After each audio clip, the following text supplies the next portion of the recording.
I would like to acknowledge the Ngunnawal people who are the traditional custodians of this land in which the University of Canberra was built upon, and pay respects to the elders of the Ngunnawal Nation, both past and present.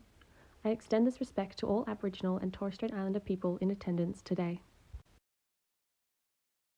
Over the semester, our group has worked together, developing a project to demonstrate the combined education the University of Canberra has provided to us. Our shared knowledge in dietetics and psychology has been implemented into this project, focusing on positive psychology and nutrition.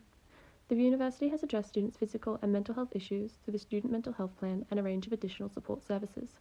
However, the methods and procedures in place to aid in the supply of nutritious food education fall short in online learning environments, especially in comparison to numerous other Australian universities, supplying their students with easily accessible online modules for food education. University students have shown to have the highest rate of mental illness occurrence of any age group, linking both poor diet and lack of exercise to increased prevalence. Since the events of COVID and lockdown implementations in Australia, the closure of gyms, sporting clubs, and lack of social interactions has significantly impacted young Australians.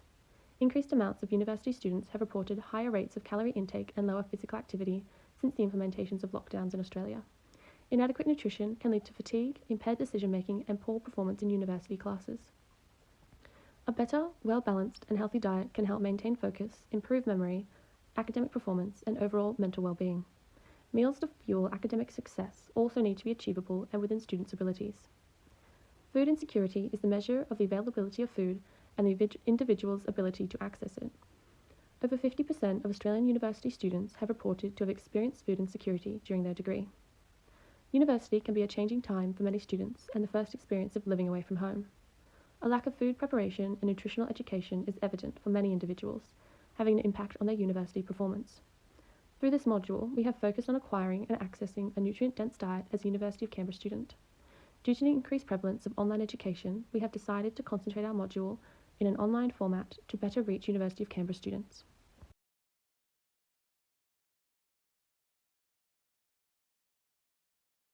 UC has done well to address student welfare, employing a student mental health policy, a range of supportive services, and its student equity plan. However, while the university has some infrastructure in place to combat food insecurity, such as the food pantry, this short-term support modality is limited by funding, student awareness, and stigma. Evidently, there is still a gap concerning nutrition-specific education, which is of significance as education represents a long-term strategy of addressing food insecurity. Other universities have implemented online initiatives in response to this issue, such as the University of Newcastle, who offer a section of their site dedicated to helping students with nutrition education, as well as a free cookbook full of healthy, budget-friendly recipes. Similarly, the University of Wollongong has responded to lockdown with food assistance, an aggregation of all of its educational content and supportive services available in one online hub. Research indicates that events like starting university and moving away from home may be critical times for nutritional intervention. In light of this, the precedents set by other institutions, and most critically the identified gaps in UC's current approach, our project aims to provide students with up-to-date and highly relevant nutritional advice, education, and support in an interesting and easily accessible manner.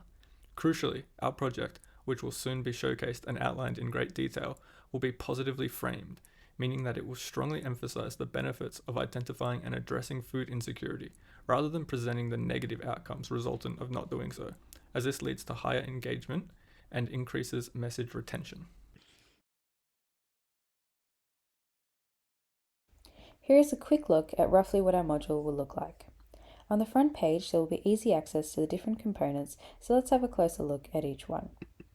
In budget-friendly recipes will be a wide variety of quick, easy, and relatively cheap recipes.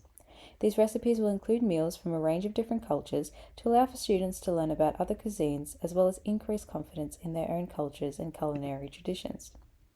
For example, here we have included a vegetarian, North African, Middle Eastern dish, and a low prep time and cook time, as well as a rough costing guide is outlined. Dietary considerations will also be included in these recipes, with substitute options such as vegan, dairy-free, vegetarian, and gluten-free to ensure the information can be applicable to as many students as possible. Next, we will have a grocery bargain section in the discussions tab, where students will be able to share deals they find other students might find helpful. This will be a heavily community-based space as it will it will primarily involve student contributions. We will also include special guest articles where every fortnight a dietitian or health professional will be featured under the Discussions tab. These articles will include topics such as benefits of healthy eating habits and how to foster a healthy lifestyle. Here we will also aim to address cultural considerations by including guests from a diverse range of cultural backgrounds and professions. Additionally, we will include links to external support resources to assist in mental well-being and financial aid to contribute to our overall goal of addressing food insecurity. An anonymous discussion board will also be provided to allow for students to share any concerns, information, or general questions with the comfort of anonymity. These questions will be answered by dietetics students or faculty of health staff. Lastly, we will include a link to our maintenance quiz, a short survey that will be used to gain insight into what key issues need to be addressed and prioritised for the coming years for Nutrition Nook. Here is a quick look at roughly what our module will look like. Our aim for our project is to help alleviate the issue of food insecurity, specifically regarding food access. This involves the capacity to acquire and consume a nutritious diet. There are the 4 aspects, which are ability to buy and transport food, preparation, storage and facilities, knowledge and skills to make food choices, and time to shop for foods. We aim to address these aspects as for university students, these are often affected negatively. For university students, this can be poor cooking facilities, little nutrition knowledge, poor financial stability, and busy lifestyles. Through our module, we hope to create a space that can educate students to help improve their knowledge on nutrition and food that is in ways that are feasible for students. This will also hopefully allow improvements of all aspects of food access. These outcomes we aim to have include improved nutrition. This will hopefully be achieved by our module through educating students on nutrition and giving resources to provide additional support. Improved academic performance, hopefully as students improve their nutrition education and hopefully their nutrition status, their academic performance will also improve. This may not be due to the nutrition improvement, but also relieve stress over food. Improve well-being. By improving students' nutrition and also academic performance, we hope to see an improvement in students' well-being and mental health. We also hope that as we will use a positive psychology model to design our module, this can also have a positive effect. And finally, a better sense of community. Through our discussion pages, especially our grocery bargain section, we hope to grow students' sense of community as they engage with each other. These are some of the limitations and delimitations that we have identified. Our project will require consistent assistance from students and faculty in order to keep the module running. If people are not vigilant or there is a lack of support, this will cause the module's efficiency to decline. We also are unsure of the funding requirements in order to keep this module running and whether we can acquire this. Another limitation will be being able to address all food and nutrition requirements of students. Due to a variety in people's diet restrictions and other nutrition-related issues, we may not be able to address every single need through our module. This might mean that not everyone will obtain the same benefit from this module as others. There will likely have to be alternative means of addressing this down the road, as we want this to be an inclusive module for all cultures and diets.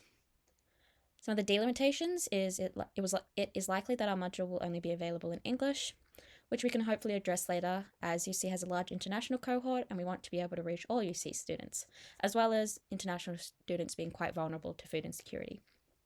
Also, our module will only be available to current UC students. Once they've graduated, they can no longer have access. However, many conditions might have not changed for graduates after. Now we have developed the foundations of our module. Our next steps will be proposing our idea to the university. This will likely help us to work out funding and negotiating a pathway of how we would implement this into Canvas and how it would function in the long haul.